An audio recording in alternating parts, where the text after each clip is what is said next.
Raga, vi posso fare un esempio per farvi capire. Io cioè, non sono d'accordo. È vero che i giocatori vanno aspettati e siamo d'accordissimo, però non vi dimenticate che c'è un fattore chiave. È che, ma che pretendete da Dovbyk che al primo anno si trova quella situazione alla Roma che un No, ma dirigente infatti. decide di cacciare? Non riesce a rendere quando cambia in continuazione. Perché vi dico un'altra cosa, un esempio molto chiaro a voi. Ma Kvaratskhelia quanto tempo ha avuto per adattarsi al campionato italiano? Fatemi Ma capire. penso tipo circa 2 minuti.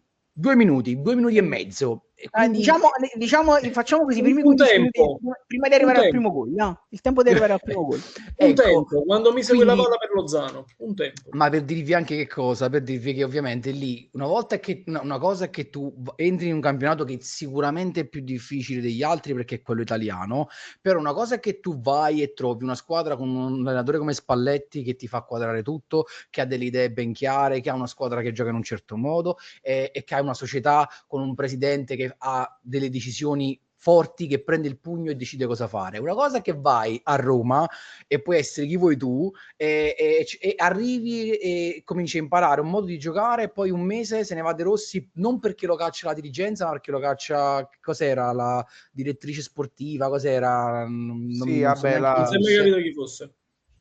Ok, comunque La un'entità DS, era la DS. sconosciuta, la DS va a scaricare, cioè va a scaricare il tuo allenatore e c'è un casino, arriva un altro che non si sa Fai perché si è macello. trovato là, dalle conferenze stampa manco lui sapeva perché stava là e poi dopo un po' si ricambia, ragazzi, cioè io sfido chiunque, ma sfido pure, scusate se tiro giù i santi, ma sfido pure Maradona e Pelé ad andare in un casino del genere, poi per carità si fa quello che si vuole, quelli sono altri giocatori, però per dirvi che diventa difficile per tutti ed è, secondo me non si può giudicare Dovbyk, cioè non si può dire Dovbyk ha fallito